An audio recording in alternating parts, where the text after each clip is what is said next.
So a lot of people, they first heard about you in your affiliation with the Dog Pound and Snoop and Death Row and everything. Like, how did all that come together? I met Snoop in '92 at VIP Records, and I rapped for him. We became friends, and a couple years later, he gave me a record deal. Okay, so when you say a couple years later he gave you a record deal, you know, that's kind of a big deal. Like, what led up to him actually giving you that deal? I would just say the talent and the skill, and just us developing a relationship, and me kind of bugging him to put me on. So when you say gave you a record deal, you were signed to who exactly? Doggystyle Death Row Records. Okay, so you're actually on Death Row. Yeah, I was one of the first Doggystyle artists. Me, Trey D. I was with the LBC crew, and Trey D was a solo artist. South Central was a solo artist, along with Superfly. LT Hutton was a producer on Doggystyle. And a couple other artists, but that was the beginning of Snoop starting his record label. Okay, so basically Doggystyle was an imprint under Death Row. Yeah, it started like that, and then shortly after that, things kind of went bad. Okay, so what do you mean by things went bad?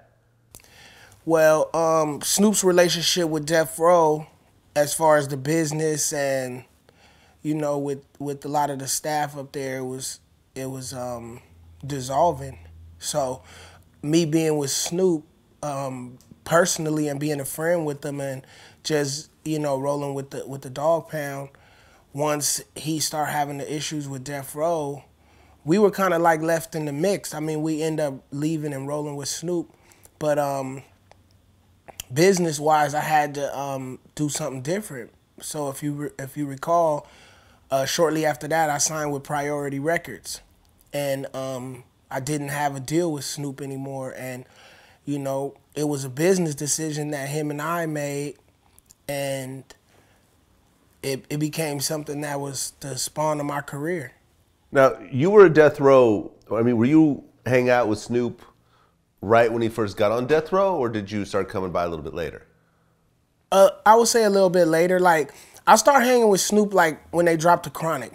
So I met him around that time. Like, I would say like it might have been a little before The Chronic came out, a month or two, and then during that time it came out.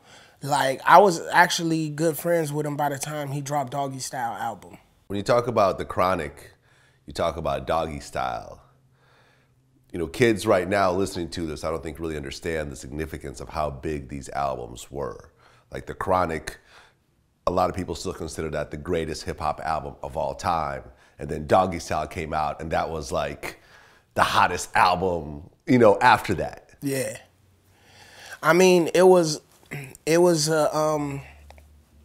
think it was inevitable that, you know, Dr. Dre would come of age, and Snoop as well, and create some of the best music that hip hop has ever heard.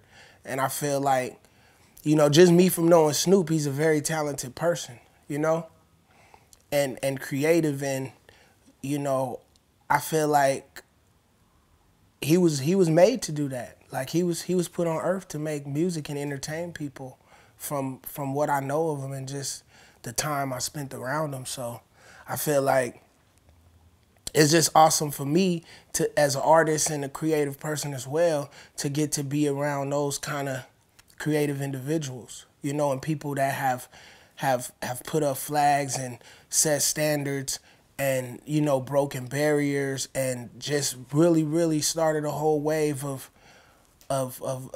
music and style, and, you know what I'm saying, creativity. So I think that it's a wonderful thing, you know.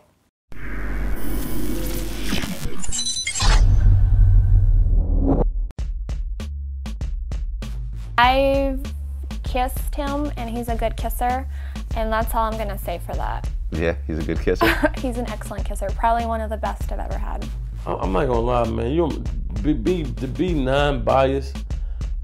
I don't know, man. Might be. I don't know, man. It's been like 4 or 5 days, man. It's like, I don't know. It might be a little too late. I don't know, man.